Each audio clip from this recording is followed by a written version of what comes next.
안녕하십니까. 사드 철거 성주 촛불 626회차 오늘 집회를 시작하도록 하겠습니다. 잠시 조금 있다가 진행하겠습니다.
안녕하십니까.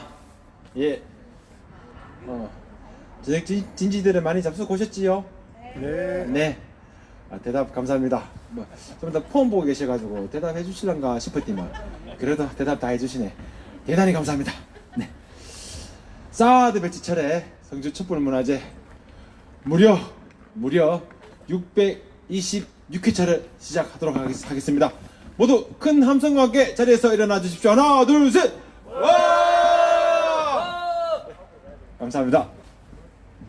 먼저 이 땅의 자유와 평화를 위해 희생하신 분들을 잠시 기억하는 시간을 갖도록 하겠습니다. 일동 뭐 보십니까 지금? 일동 드론입니까? 일동 묵념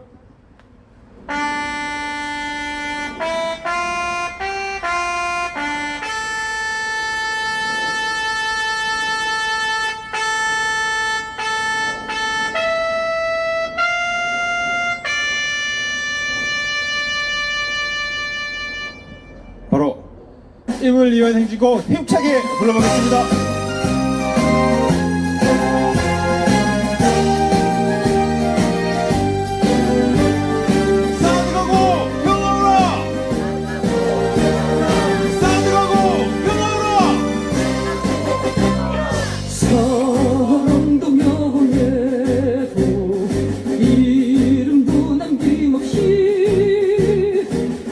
평생 나가자던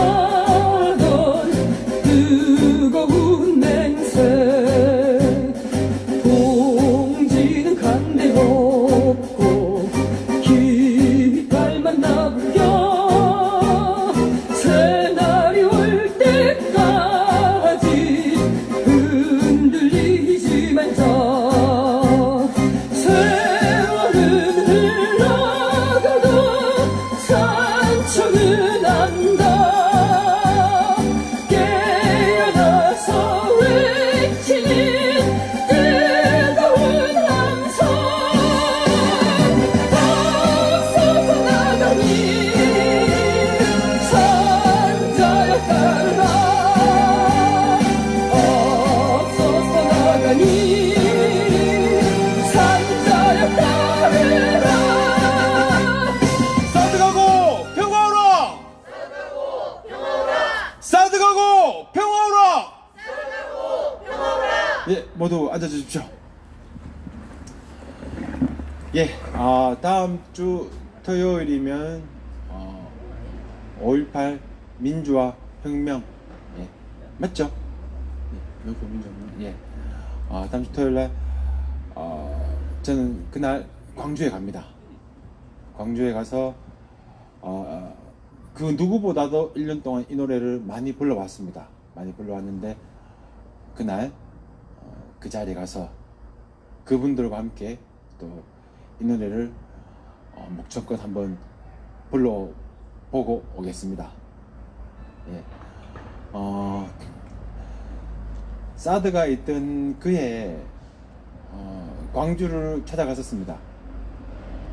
근데 광주를 혼자 찾아갔습니다. 쩔레쩔레 사드 배치철의 성주투쟁에서 왔다 그러면서 그분들은 우리보다 앞서서 사드 반대 투쟁을 하고 계셨습니다. 그분들 앞에서 경상도 사투리로 늦게 와서 미안하다. 대한민국 민주화의 성지 광주 시민 여러분들 반갑습니다. 당시 80년대 여러분들의 그분들의 눈물과 피로 인해 우리가 지금 이 민주주의를 누리고 있는 것 같습니다. 라고 이런 얘기를 했었던 그 기억이 납니다. 그때 많은 시민들에게 굉장히 큰 박수를 받았던 기억이 납니다. 그 중에 한 분께서 저한테 이런 얘기를 해주셨습니다. 경상도 사투리로 여기 와가지고 이렇게 얘기한 사람이 내가 알기로 당신이 처음이지 않았는가 라고 말씀하셨던 게 기억이 납니다. 아무튼 다음 주 토요일 갑니다. 예. 좀 더 그날의 기억을 또 올리며 또 그리고 또 그날의 그 아픔들을 또 새삼 또 느끼며 가서 몸으로 그분들에게 고맙다는 말씀 좀 드리고 오겠습니다. 예. 오늘 순서가 많이 없습니다. 저번 주에 너무 많이 뿌려가지고 그래서 오늘은 간략하게 할까 싶은데 그래도 우리 또 촛불님들께서 또 순서가 없으면 내라도 좀 함께 하겠다라고 또 선뜻 나서 주신 분들이 계셔서 그래도 오늘도 그래도 참 또 뜻깊고 의미 있는 촛불 문안제가 되지 않겠나 하고 생각합니다. 예. 먼저 오늘 첫 번째 순서입니다. 사드 배치철의 청년분과위원장을 맡고 계시죠. 관조 도한영님의 발언을 듣도록 하겠습니다. 모두 큰 함성과 함께 예, 뜬금없이 그 노래 예 올라오십시오. 큰 박수 부탁드리겠습니다. 네.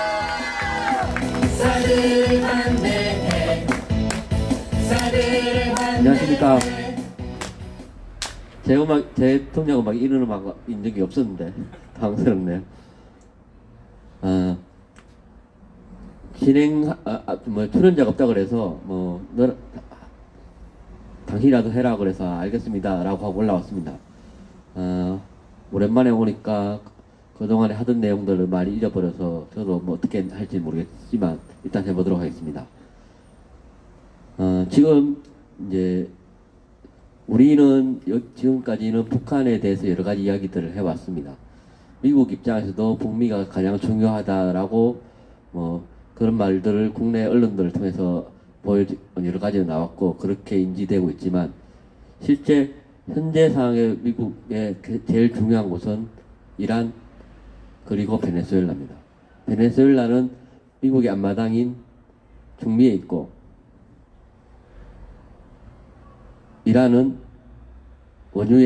원유가 가장 많이 있는 아랍의 그 페르시아만 거기에 가장 넓은 바다를 가지고 있습니다.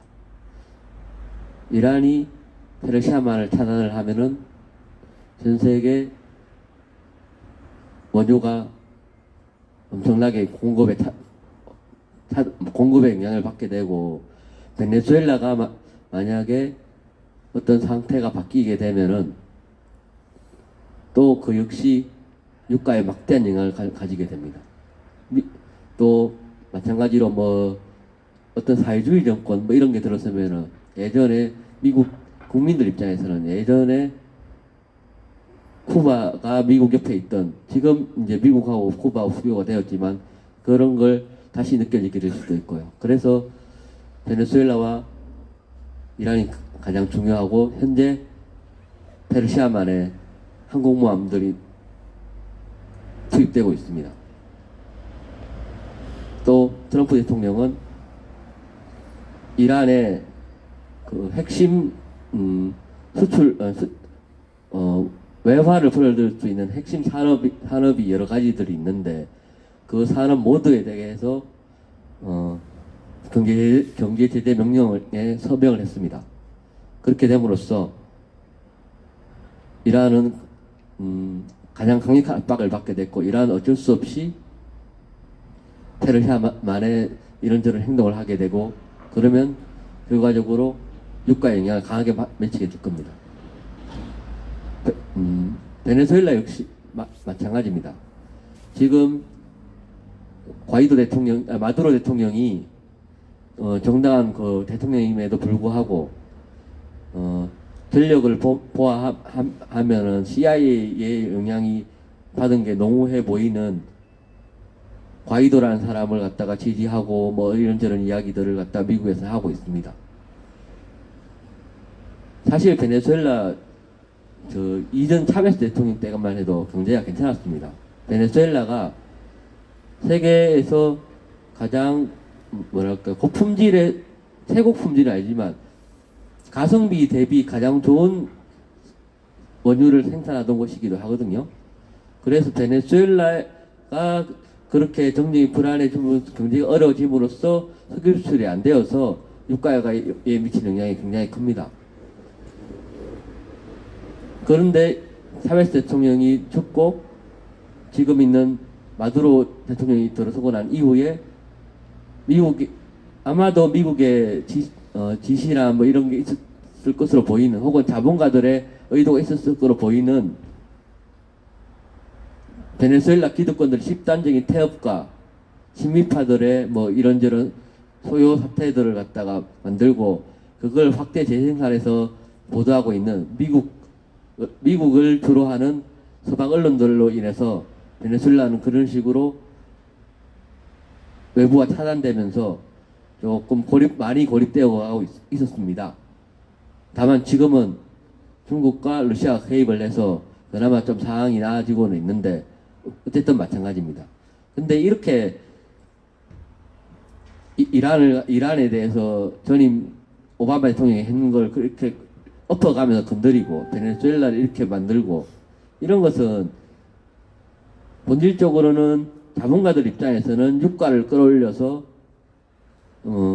이득을 보려는 것들도 있고 미국만의 입장에서 보자면은 미국의 셰일가스는 그게 가성비가 사실 굉장히 안 좋은 셰일 석유고 셰일가스이기 때문에 고유가가 아니면은 그 손해가 나는 그런 제품들이니까 일부러 고유가를 만들기 위해서 그렇게 하는 것도 있습니다.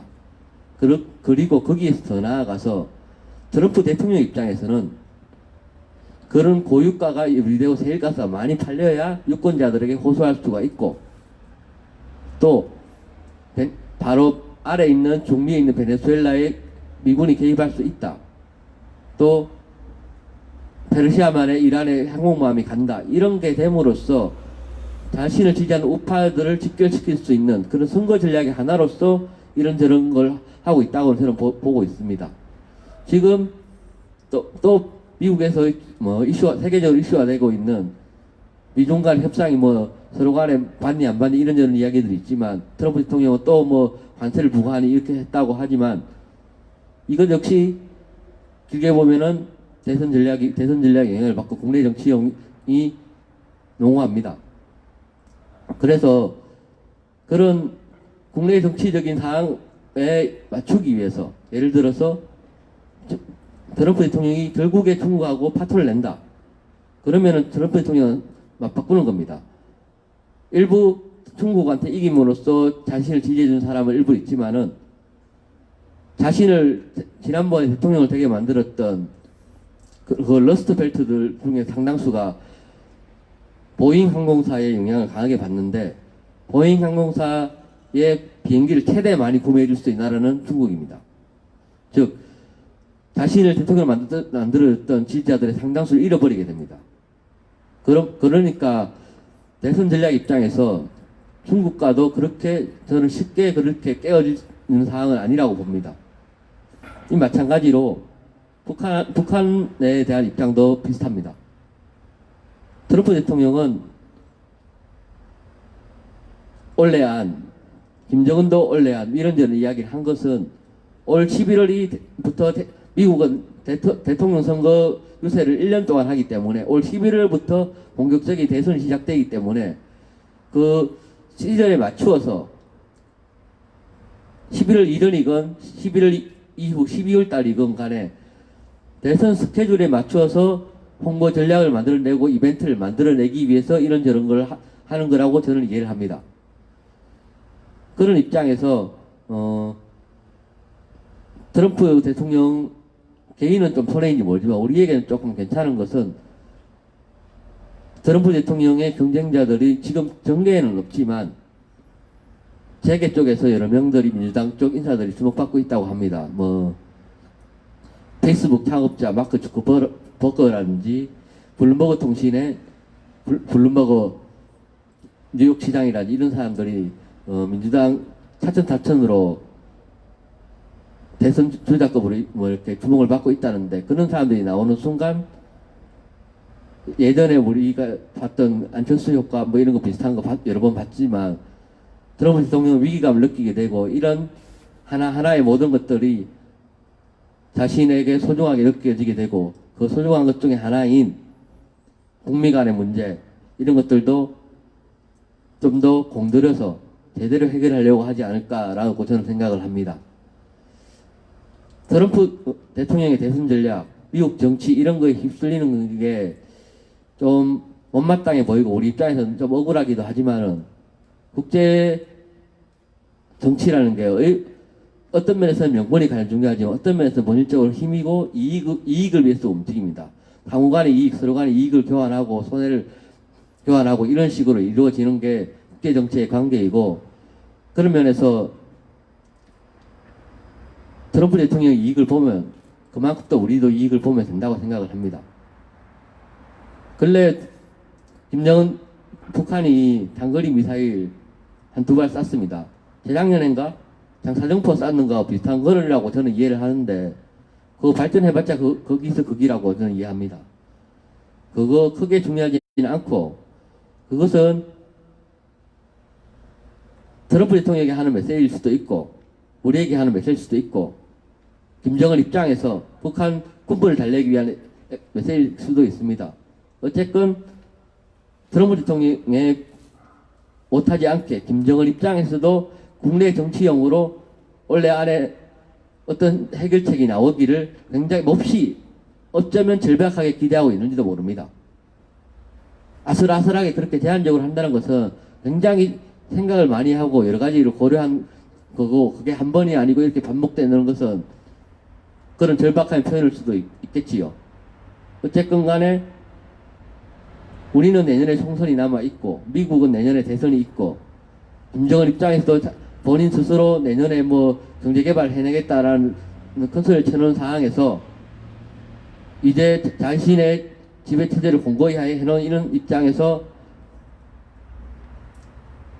이런 경제적인 문제가 지금 사실은 조금씩 쏟아져 나오고 문제가 생기고 있다라는 이야기들이 들리는 북한 입장에서 이걸 갖다 해결해내지 못하면은 김정은도 사실은 우리가 보는 것과 달리 굉장히 위험한 상황에 미치게 될 수도 있고 그런 경우에 우리에게 굉장히 큰 영향을 갈 수도 있다고 생각을 합니다. 그래서 트럼프 대통령이 어젠가 뭐 인도적 지원은 좋다 뭐 이렇게 이야기했다는데 그거는 말 바꾸자면 제발 좀 해라 나는 그 크게 가서 말할게 이런 소리이기도 하겠지요. 그러니까 대통령께서는 어제 문재인 대통령께서 어제 인터뷰 하시면서 뭐 국민의 뜻과 뭐 여야의 입장이 맞춰지면 그렇게 하겠다라고 하는데 그렇다면은 국민의 뜻 우리 촛불 들었던 우리 국민들이 그 뜻을 모아서 지금 당장 헤쳐나가자 이렇게 말하는 게 맞다고 생각하고 우리가 현재까지 이렇게 사드 배치 반대에 대한 촛불을 들고 있고 이렇게 해나가는 그런 뜻을 갖다가 좀 더 당당하게 대통령에게 말하고 또 마찬가지로 좀 더 당당하게 북한을 지원해라 라는 여론을 만들어 나가면은 사드 배치 촛불을 드는 것처럼 조금 더 우리가 반발자국 앞에서 이런 트럼프 대통령이나 우리 국내 정치나 김정은의 국내 정치를 좀 더 앞에서 이끌어 나가는 그런 힘이 되리라고 저는 봅니다. 이상입니다. 예, 다시 한 번 더 날카롭고도 정말 좀 색다른 정세 판단해 주신 우리 도한영님께 큰 박수 부탁드리겠습니다. 네. 북한이 어제 미사일을 쐈죠. 오후 4시에 한 약 20분 간격인가 그 정도 2시간인가 20분 간격으로 미사일을 쐈습니다. 미사일을 쐈는데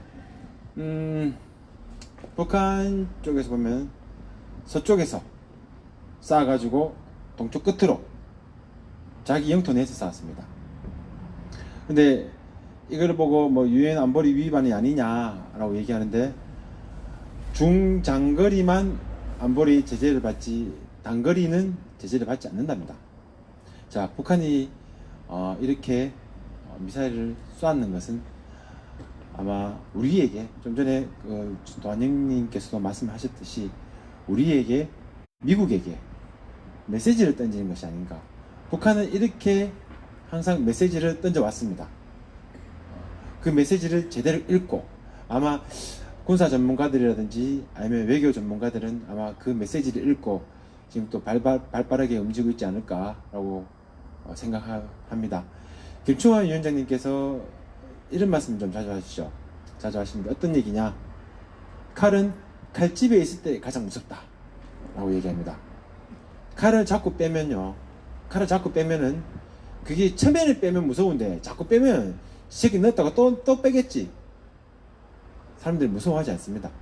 그리고 자기네들이 누리려고 하는 그 효과가 반감됩니다.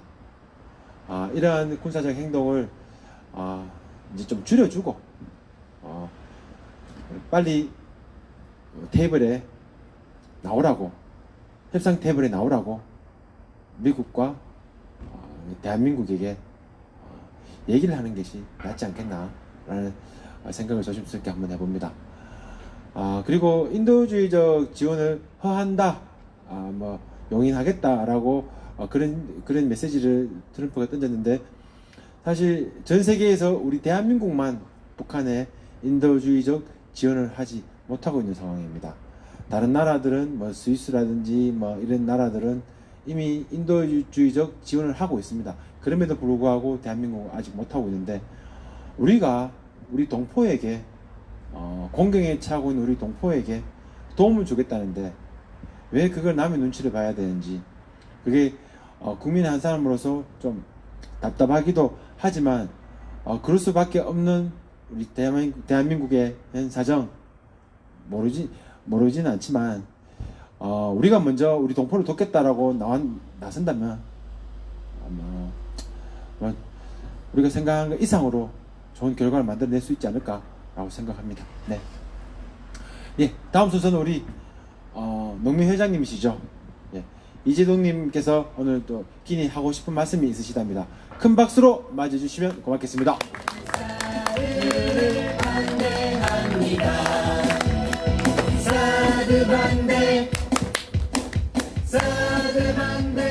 예, 반갑습니다. 농민 회장으로 나온 게 아니고 식생활교육 승주 네트워크 지난번에 우리 유동인님께서 신봉남님께 이 식생활교육과 관련된 이야기를 한번 해달라고 얘기를 했는데 오늘 요새 너무 강행군을 해갖고 지금 체력이 좀 소진이 돼서 오늘 집에서 쉬고 있습니다. 늦게 나올란가는 모르겠는데 저보고 대신 해달라고. 예, 아까 우리 이제 사회자님하고 도한영님하고 뭐 이야기를 하는데 하여튼 참 웃기는 세상이 그죠? 북한이 미사일 쏘면 도발이고 미국은 ICBM 쏴도 괜찮아요. 과학기술의 발전이고 뭐 이런 식으로 이야기를 합니다. 참 형평성이 너무 어긋난 세상에 살고 있는 우리들인 것 같습니다. 이 어긋난 잘못된 이런 것들을 바꾸기 위해서 저희들은 이렇게 촛불 들고 또 사드 배치 반대 또 그리고 생명과 평화를 이야기를 하고 있습니다. 예, 이런 와중에 참 그런 이야기 많이 들었었죠. 이 식량이 무기가 된다. 먹는 것 때문에 전쟁도 날 수 있고 그 전쟁은 핵전쟁으로 비화될 수도 있고 그래서 세계전쟁으로 갈 수도 있고 인류가 멸망할 수도 있다. 뭐 이런 이야기까지 하는데 지금 우리가 먹고 있는 이런 음식들이 정말 안전한가 또 뭐 어떻게 생산되어서 어떻게 입에까지 전달이 되는지 여러 가지 이런 이야기들이 많이 있습니다. 많이 있고 많은 사람들이 이 먹는 것에 관심을 또 가지고 있고 또 각 나라들마다 자국의 식량 뭐 주권을 지키기 위해서 나름 여러 가지 노력들을 하고 있습니다. 가까운 일본만 봐도 2차 대전 폐망 후부터 해서 지금까지 식생활 기본법 이런 것들을 통해서 유치원부터 뭐 고등학교까지 그 먹거리 교육을 합니다. 그거는 정부 법으로 정해서 이렇게 하고 있습니다. 근데 우리나라는 그런 것들을 하지 않았었어요. 그런 법도 없었고 그러다가 노무현 정부 때인 2009년도에 식생활 기본 교육법이 이제 통과되면서 많은 그 시민사회 단체들의 요구가 있었습니다. 요구가 있었었고 그러면서 여기 통과되면서 2009년도에 이제 처음으로 식생활과 관련된 일들이 시작이 됐습니다. 그렇게 시작돼서 이제 되었는데 이 농림부 농림축산식품부에서 이렇게 관리를 하고 있는데 정부에서 직접 하지 않고 이것을 또 민간에게 위탁을 해가지고 이 식생활 교육을 하고 있습니다. 이게 전국적으로 보면은 식생활 교육 국민 네트워크 이렇게 있고 그리고 각 도별로 있고 시군별로는 아직 다는 안 생겼습니다. 하나씩 만들어지고 있고 성주는 2016년도에 우리 사드 들어온 해죠. 2015년 11월 28일인가 그때 식생활 교육 성주 네트워크라는 것을 창립을 했었습니다. 근데 사업을 쭉 못하고 있다가 사드 터지고 이런 사업을 못하고 있다가 작년부터 사업을 새로 이제 시작을 해서 지금 진행을 하고 있고 원래 5분이 또 강사 교육도 받고 이렇게 하고 있습니다. 근데 이 먹거리 식생활 교육이 왜 중요하냐 그러면은 이 식생활 교육 속에서 사실은 이 사람이 살고 있는 이 식생활 교육이 3대 목표가 있습니다. 이 우리가 살고 있는 환경에 대한 문제, 그리고 이 건강에 대한 문제, 그 다음에는 이 사회 공동체가 이루어져가는 속에서의 배려의 문제, 이 세 가지 목표를 가지고 한번 이 교육을 식생활 교육을 통해서 이 세 가지를 한번 만들어 보자. 그렇게 될 때 정말로 우리가 살고 있는 이 모습이 좀 좋아지지 않을까 이렇게 이야기를 하고 있습니다. 그래서 예를 들면은 환경 하면은 어떤 생각이 듭니까? 요새 뭐 환경 많이 가는데 그죠? 바다에 많은 생물들이 플라스틱 먹고 죽기도 하고 지금 뭐 이런 이야기도 나오잖아요. 거기에다가 미세먼지 문제 뭐 이런 것도 있고 이 자연적인 환경의 문제도 있고 인위적인 환경의 문제도 있습니다. 이 먹거리 문화 자체가 뭐 인스턴트 식품이나 정크푸드 뭐 이런 쪽으로 자꾸 가고 있고 뭐 이런 것들 때문에 사실은 건강이 엄청 위태로워지고 건강이 위태로워지다 보니 병원에 갈 일이 많아요. 근데 이런 것들이 좀 깊이 이야기하면은 그 식품 다국적 기업들하고 병원하고 그리고 농약회사, 종자회사 이게 다 하나로 엮여져 있다고 얘기를 합니다. 그래서 서로의 이익을 추구하고 있죠. 근데 거기에 사람들은 노출되어 있는 거고 거기에 계속 돈을 벌어주는 구조 뭐 이런 인위적인 환경의 조성도 있습니다. 근데 보통 이제 우리가 환경 하면은 생태적 환경들을 많이 이야기를 합니다. 근데 지구가 자꾸 기후 문제나 지구 온난화 문제나 이 뭐 탄소 문제 뭐 여러 가지 이런 것들이 이렇게 나오면서 점점 우리는 살기 힘들어지고 산업화의 과정들 속에서 뭐 요새 많이 이야기 나는 미세먼지 문제 이런 것들인데 이런 것들을 먹거리를 통해서 올바른 먹거리 교육을 통해서 좀 바꿔보자. 이 지구 생태계를 어떻게 하면 지킬 수 있을까? 그래서 먹거리는 안전하고 건강한 먹거리는 자연 친화적으로 농사를 짓고 또 그거를 먹고 이렇게 할 때 환경도 더 보존될 수 있고 국민의 건강도 지켜갈 수 있다 이렇게 이제 이야기를 합니다. 그런 과정들 속에서 농산물을 만드는 농민들에 대한 배려 그리고 그 농산물을 먹고 살아가는 사람들에 대한 배려 이런 것들을 서로 이제 해 나갈 때 정말로 우리가 지구 공동체, 생명 공동체 뭐 이렇게 많은 공동체라는 이야기를 하는데 사회적으로 좀 더 안정된 그런 삶을 그런 체제를 만들어갈 수 있지 않을까 이런 생각합니다. 예를 들면은 제가 옛날에 강의하러 다닐 때는 그 옛날에 그 뭡니까 EBS에서 하는 지식 다큐인가 하는 그 프로에 보면은 햄버거 관련해서 한 게 나온 게 있어요. 햄버거 한 개 딱 해놔놓고 거기에 이제 뭐 환경 문제, 먹거리 문제 쫙 나와요. 여기 보면 햄버거가 뭐 있습니까? 일단 빵 있죠, 빵 있고, 그리고 그러니까 고기 패트 고기 들어가고 또 야채 들어가죠. 거기다가 뭐 각종 소스들 이렇게 들어갑니다. 이렇게 들면은 이제 빵 가지고 빵은 밀가루로 만들잖아요. 밀에서 나오잖아요. 그래서 요새 이제 많이 나오는 그 GMO 식품. 미국이 밀이 주식인데 불구하고 자기들 먹는 거는 GMO를 안 만들어요. 밀을 안 만들고 있다. 얼마 전에 뭐 발견이 돼가 난리가 났었는데 자기들 나라에서 밀은 GMO 밀을 해가지고 국민들한테 안 먹어요. 수출하지.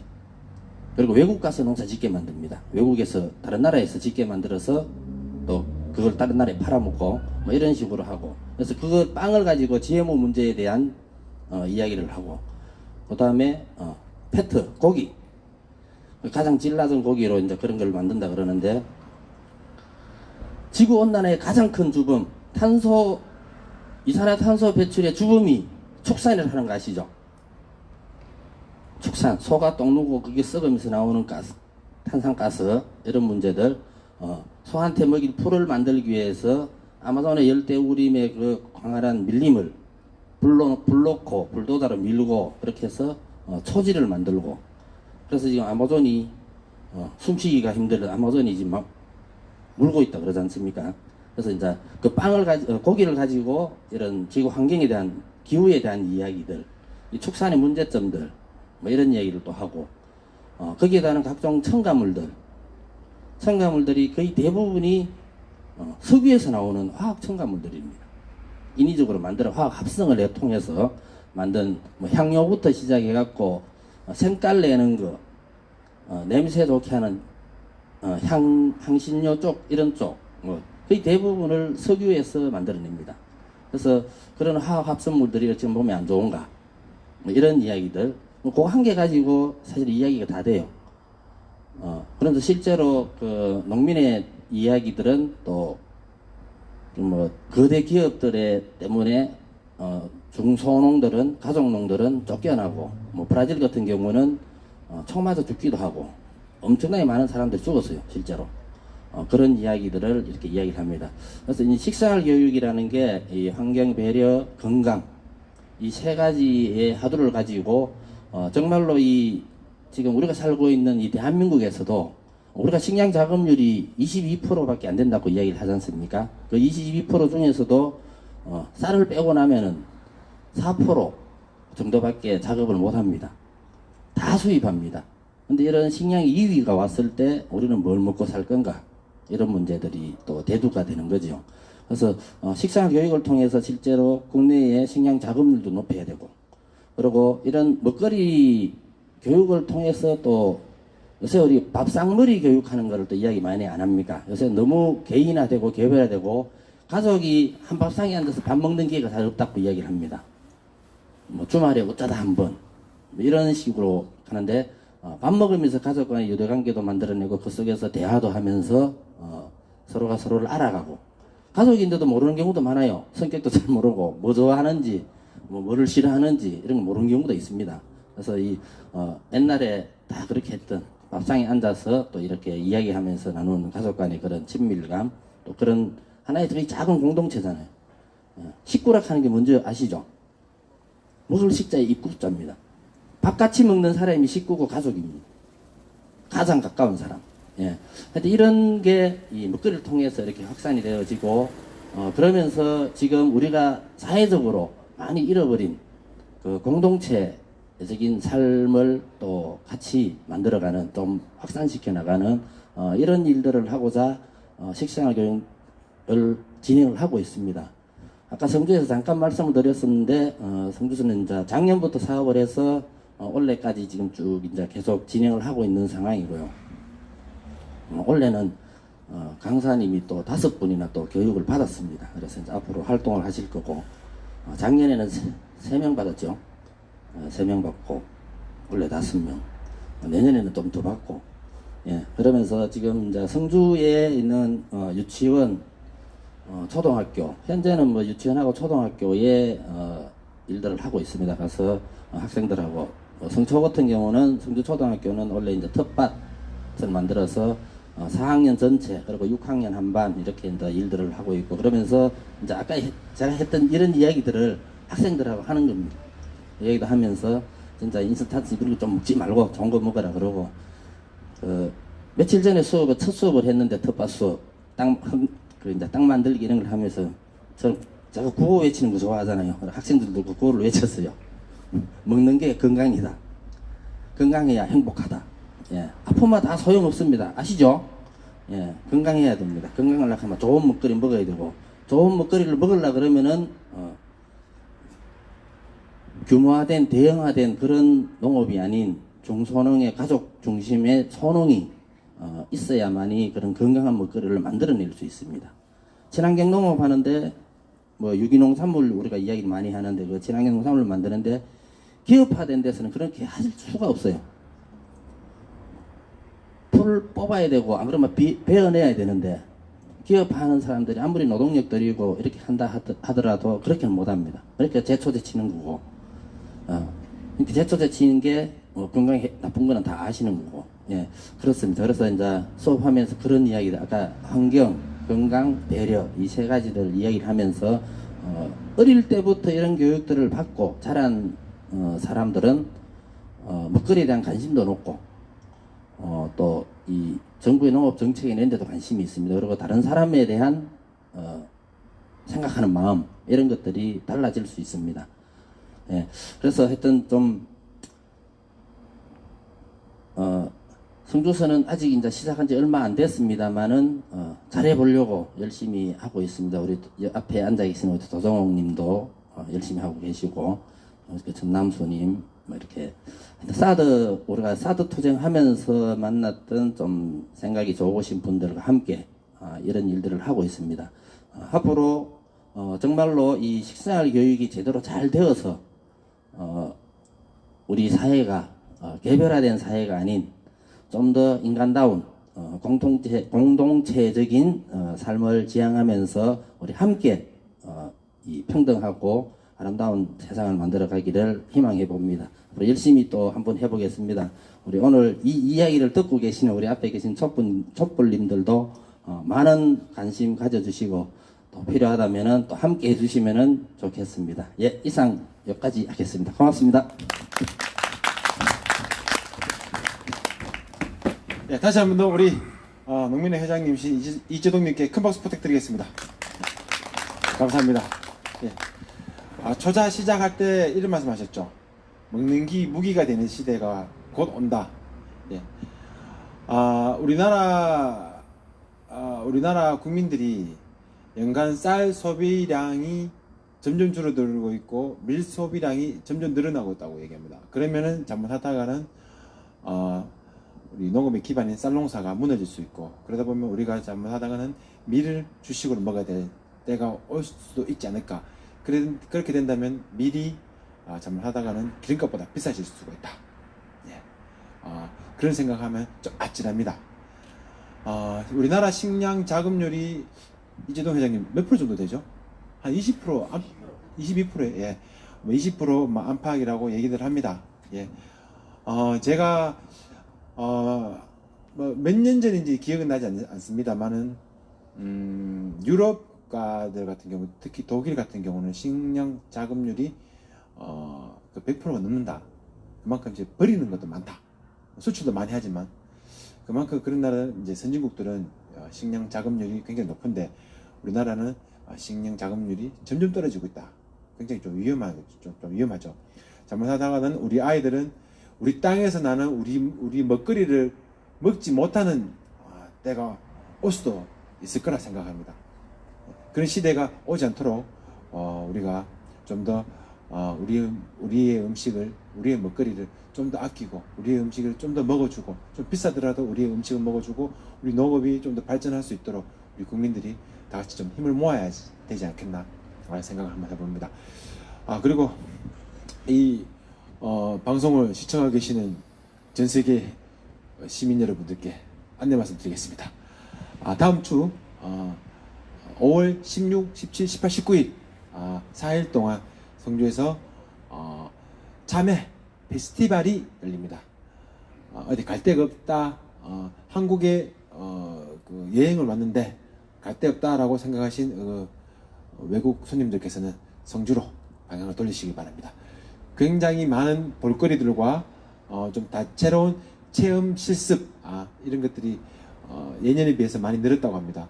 오시면은 성주만이 가지고 있는 독특한 문화도 보시고, 그리고 전 세계 명물이죠. 성주 참외 실컷 드시게 해드릴 수 있을 겁니다. 혹시나 이 방송 보고 계시다가 성주 와가지고 이강태를 찾으시면 제가 참외 한 박스 드리겠습니다. 네. 영어로 설명해요. 뭐라고 해? 예. 더불어 생명문화축제도 같이 합니다. 같이 하니까 오셔가지고 성주의 전통이죠. 성주의 자랑이라고 할 수 있죠. 세종대왕 세종대왕 왕자들의 태를 보관하는 그 봉안식도 보고 그런 여러 가지 다채로운 문화 행사들도 있으니까 오셔가지고 새로운 경험도 좀 한번 해보시고 성주가 이런 곳이구나 라는 걸 한번 보시고 그래 가셨으면 좋겠다고 생각합니다. 꼭 오셔야 됩니다. 네. 자, 다음 선수는 오늘 전속 가수 두 분들이 빠졌습니다. 갑자기 오늘 연락 와가지고 오늘 못 나가겠다 빵꾸를 냈습니다. 그래서 한편으로는 속으로 좀 이런 생각이 들었습니다. 이거 우리 보고 엿먹으라 하는 게 아닐까 라고 생각했으나 우리에겐 히든 카드가 있지요. 모시겠습니다. 성주 촛불이 나왔었던 가수입니다. 전영민 씨 무대 위로 모시겠습니다. 큰 박수 부탁드리겠습니다.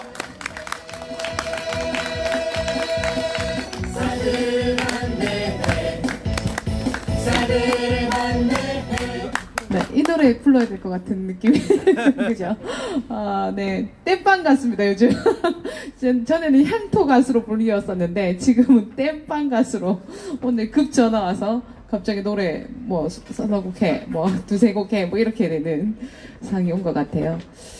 먹거리에 대한 이야기도 했었고, 그 전세에 대한 이야기도 했었고, 또 우리 사회자님께서 생명문화축제와 참여 페스티벌까지 홍보하는 것을 보면서 참 성주는 성주다. 성주의 이슈가 이곳에서 다 거론이 되는구나라는 생각을 했습니다.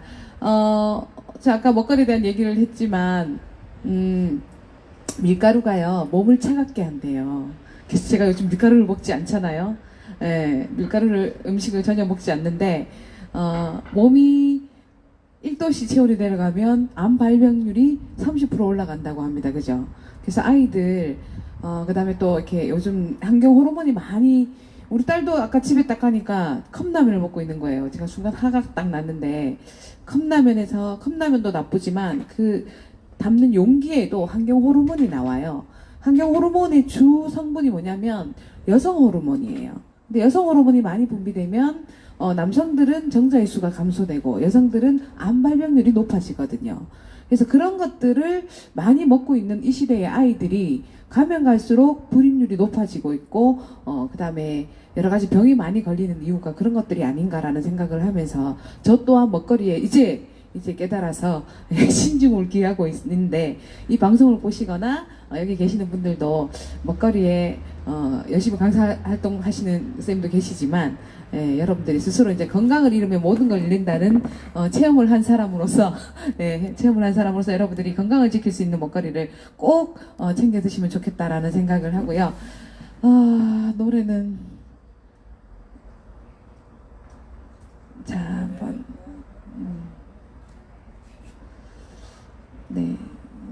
처음 불러보는 노래인데 한번 불러보도록 하겠습니다.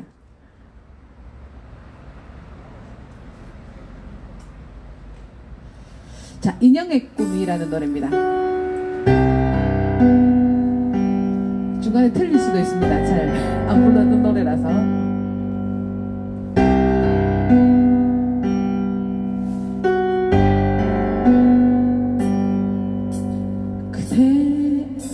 먼 곳만 보내요. 내가 바로 여기 있는데 조금만 고개를 돌려도 날 볼 수 있을 텐데 저는 그대로 좋았죠. 그저 볼 수만 있다면. 하지만 끝없는 기다림에 이제 난 지쳐가나 봐. 한 걸음 뒤에 항상 내가 있었는데 그대 영원히 내 모습 볼 수 없나요?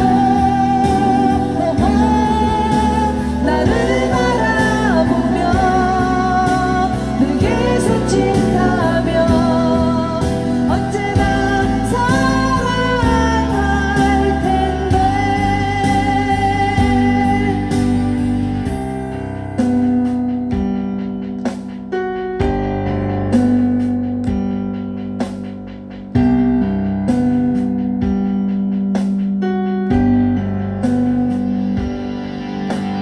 난 매일 꿈을 꾸죠.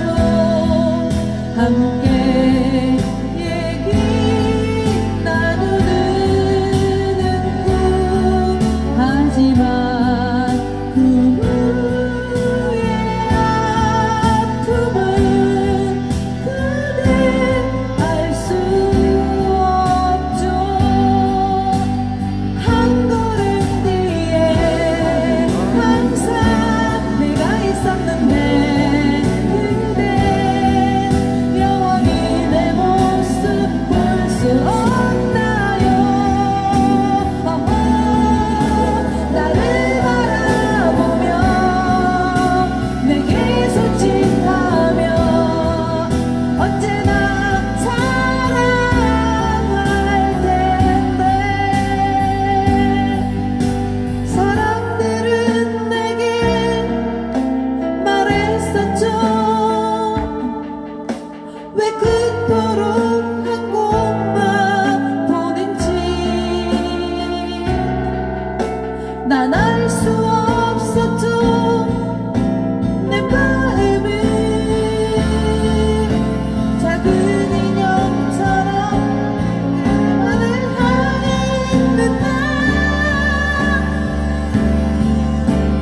한 걸음 뒤에 항상 내가 있었는데 그대 영원히 내 모습 볼 수 없나요?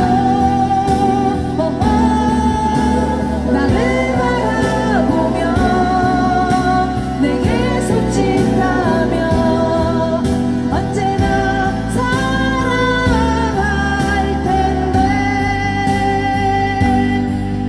영원히 널 지킬 텐데.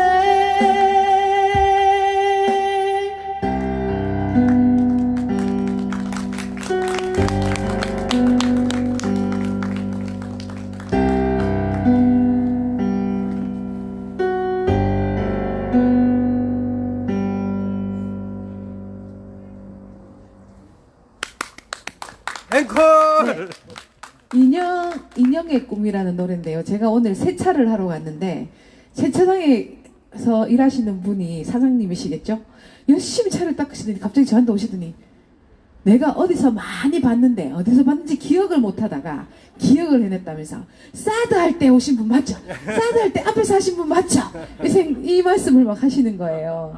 그래서 내가 맞습니다 라고 얘기를 하면서 이 노래하고 아까 인형의 꿈이라는 노래가 참 그런 분들을 떠올리게 하는 노래였던 것 같아요. 이제 딱 뒤로 한 번만 보면 우리가 여기 항상 서 있는데 언제쯤 이 거리로 올까 이런 생각을 한번 하게 만드는 그렇잖아, 그죠? 예, 노래 가사 한 말이 그런 의미가 있는 것 같아서 한번 불러보려고 뒷부분 잘 숙지도 안 됐는데 한번 불러봤습니다. 이제 봄이 다 가고 이제 여름이 오려고 하는데요. 지금 여러분 이렇게 마당에 있으니까 저 아까 그 생각했어요. 아우, 마실 나오기 딱 좋은 날씨네. 이렇게 마실 나와서 이렇게 옛날처럼 어깨동무도 하고 노래도 부르고 박수도 치면서 가끔씩 이렇게 나와도 참 좋을 것 같다. 그러니까 방송 보고 계시는 분들 집에만 계시지 마시고 여기 나오셔서 같이 옛날처럼 노래도 부르고 춤도 추면서 이렇게 하면 참 좋겠다. 그렇게 하기에는 딱 좋은 날씨가 아닌가라는 생각을 해봤어요. 그래서 가끔씩 이렇게 저를 기억해 주시는 분들, 다른 우리 사드 때를 기억해 주시는 분들도 그렇고 이 자리에 한 번씩 그 기억을 되살려서 여기 오시면 좋겠다라는 마음. 저도 좀 열심히 나와야 되는데 예, 반성도 좀 하면서 같이 좀 많이 나왔으면 좋겠다라는 바람을 올려봅니다. 다음은요, 김강성님의 노래인데요. 김강성님 버전으로 하지 않고 사랑이라는 이유로 들려드리도록 하겠습니다.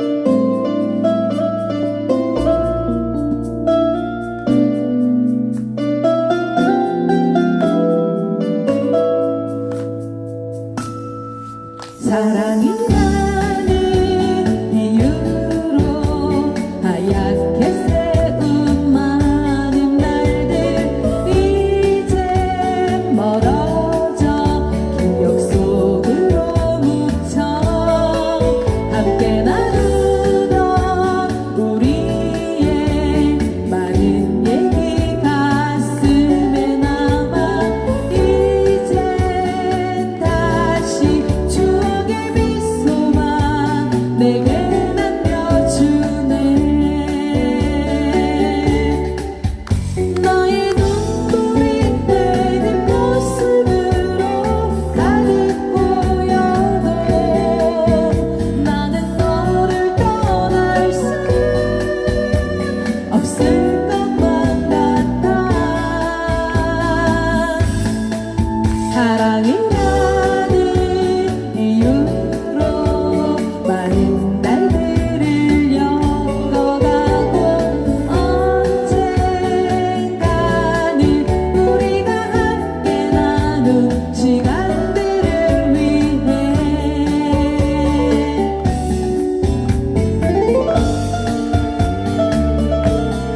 자, 구호도 한번 외쳐볼까요? 오랜만에 사드가고 평화오라.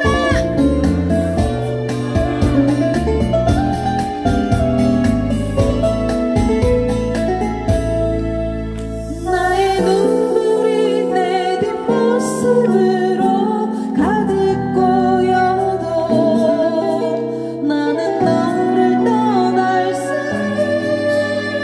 없을 것만 같아. 사랑이라는 이유로 많은 날들을 엮어가고 언젠가는 우리가 함께 나눈 시간들을 위해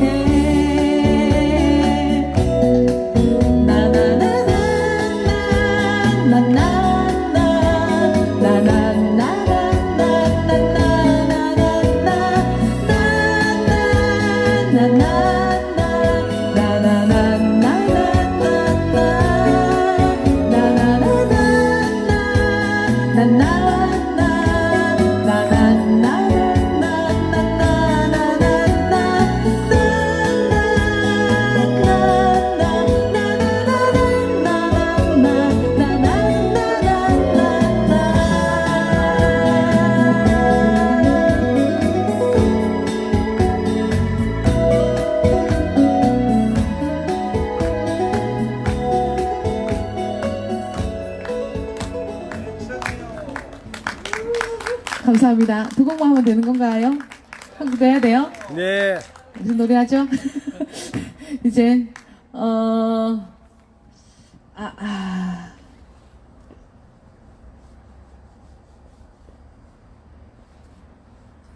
자, 요즘 자주 부르고 다니는 노래를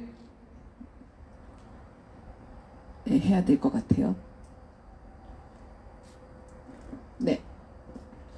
자, 이 노래는 다 아시는 노래인데요. 같이 한번 불러보도록 하겠습니다. 이 원곡으로 처음 불러봅니다, 이 노래. 난 말했잖아. 기쁠 때 웃어버리라고.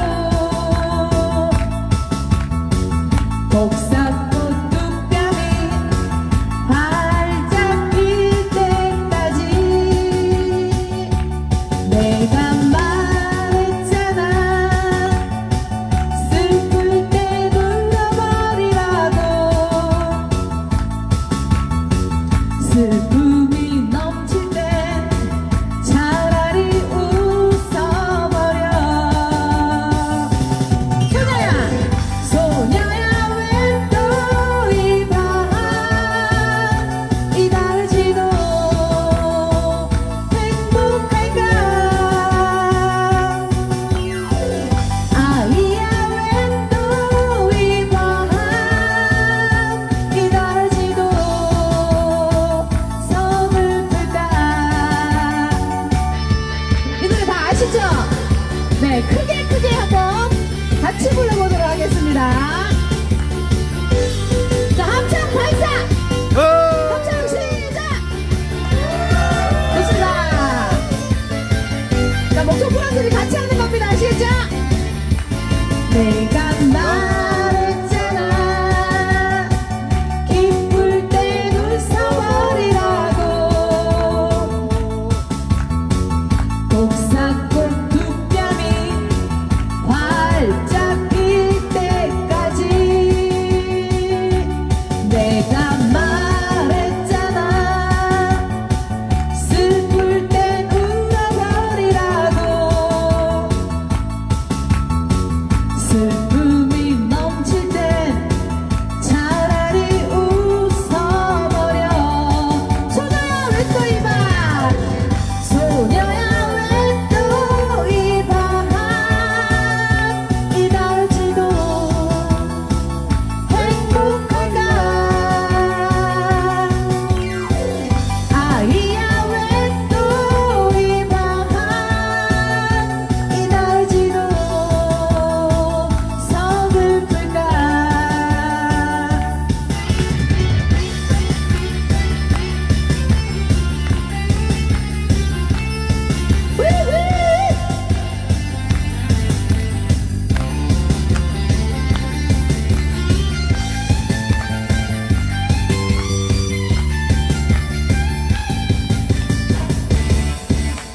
네, 이렇게 마시는군요. 감사합니다. 예, 다시 한 번 더 우리 땜빵 가수 전영민님께 큰 박수 부탁드리겠습니다. 근데 저는 저런 분 제일 싫어합니다. 왜요? 예, 저는 사실 저런 분들을 제일 싫어하는 게 왜냐면 처음 부르는 노래예요. 캐나다크 1회 부르면 왜 됩니까? 진짜 저런 분들 보고 가끔 저희는 어렸을 때 저런 분들을 보고 재수없다 이런 얘기하는데 이제 나이 먹고 뭐 재수없다는 얘기는 하지 못하겠지만 그래서 다음에는 이런 또 재수없는 이런 행동을 안 했으면 좋겠고 정말 제가 저 약간 멀리서 노래를 들었는데 청아한 목소리가 이 날씨와 지금 이 기온과 굉장히 어울렸다라는 말씀을 드리고 아무튼 좋은 목소리 좋은 노래 들려주셔서 대단히 감사하다는 말씀드립니다. 예. 스티브 비건 대표 아시죠? 북미 비핵화 실무 담당하는 분이신데 이분이 지난 8일날 한국에 오셨습니다. 9일인가? 어젠가? 예, 오셨습니다. 왔는데 이분이 지난번에도 우리나라 와가지고 닭집에 가셨답니다. 근데 그저께 와갖고 또 닭집에 가셨대요. 닭집에 가가지고 치맥을 하면서 원더풀 최고라 그러면서 꼭 먹고 간대 한국에 오면은. 그래 그 얘기를 하는데 혹시 이 방송을 보고 계시는 워싱턴 관계자분들께 제가 한 말씀 좀 드리고 싶습니다. 영어로 해요. 영어로 해요. 쏘리. 예. 그래서 구글에 들어가면은 자막 그 번역 다 되니까 알아서 하시고 제가 사투리를 쓰지 않겠습니다. 예. 웬만하면 한반도에 평화를 좀 갖다 줬으면 좋겠다. 만약에 되면은 반드시 너를 찾았어. 너를 한국에 초대해가지고 내가 내 돈 주고 초대해갖고 너에게 통닭을 사주겠다. 네. 네 배태지도 사주겠다. 내 돈이 모자라면 저기 유동희 씨, 이재동 씨한테 돈을 빌려서라도 사주겠다. 그러니 제발 헛질을 하지 말고 버떡 우리 민족이 원하는 한반도 평화를 빨리 우리에게 줄 수 있도록 노력을 해다오. 감사하다. 땡큐 베리 마치. 예. 됐죠? 네. 한국 음식을 사랑하는 만큼 이 대한민국을 사랑해 줬으면 좋겠습니다. 그 미국 분이. 예. 그러면 진짜 저는 기꺼이 그분을 만나서 그분에게 내가 직접 딱 튀기는 기술 배아가 맥주 한 따라주면서 매우 고맙다라고 진짜 한번 안아주고 그래주고 싶습니다. 네. 뭐 저를 만날지 안 만날지 모르겠습니다만. 네. 뭐라고 예? 한 마리 찬조 누가 예? 찬조. 자, 찬조 나왔습니다. 예. 또 손 드신 분 없습니까? 예, 끝났습니다. 어제 대통령 2주년 그 담화를 보셨습니까? 취임 2주년 대담이죠. 취임 2주년 대담을 잠깐 봤었는데 자세한 내용은 기억이 나지 않습니다. 하는데 이거는 제가 못 봤는데 패스트 트랙을 가지고 이걸 좌파 독재다라고 얘기하면서 대통령께 질문을 했습니다. KBS 송현정 기자 맞나요? 예, 그 기자분께서 질문을 했는데 대한민국은 독재 국가가 아닙니다. 그것이 여실히 증명이 됐습니다. 왜? 독재 국가에서 국가 원수에게 당신이 독재하고 있다라고 얘기하는데 맞냐고 물어보면 그 사람은 다음날 사라집니다. 근데 그 사람은 아직까지 살아있습니다. 그러니까 대한민국은 독재 국가가 아닙니다. 괜히 색깔론 그리고 자기들의 유리한 고지를 정치적으로 유리한 고지를 선점하기 위해서 있지도 않은 그런 사실을 갖고 독재라고 얘기하시면 자 이재동 씨 괜히 또 전영미 씨 옆에 가가지고 또 하지 마십시오. 또 집에 가서 그런가 이제. 예. 예. 방금 좀 전에 노래 부르신 전영미 씨 신랑께서 앞에 앉아 계시다가 뒤에 슬그머니 가셨습니다. 옆에 앉으려고 의지가 더 좋은 것 같습니다. 네, 참 부럽죠. 예. 자 사진을 찍어주시죠. 좀 나란히 앉아 계시죠. 네. 아이고 예, 꼴사납습니다. 네. 네. 대한민국은 자유민주주의 국가입니다. 두 번 다시 대통령에게 독재란 말 안 했으면 좋겠습니다. 지금까지 우리가 박근혜, 이명박 대통령을 모셨지만 그분들에게도 독재란 말을 우리 하지 않았습니다. 예. 촛불혁명으로 이루어진 시민들이 힘으로 대통령을 바꿨습니다. 그 명예로운 대통령직을 열심히 수행하려고 하는 분에게 독재란 말이 웬 말입니까? 응원해줘도 부족한데. 예. 사드 배치철의 성주 촛불문화제 626회차를 이제 마쳐야 되겠죠? 자, 모두 자리에서 일어나 주십시오. 구호를 끝으로 사드 배치철의 성주 촛불문화제 626회차를 마치도록 하겠습니다. 구호 준비! 우리는 평화를 포기할 수 없습니다. 사드 가고 평화오라. 사드 가고 평화오라.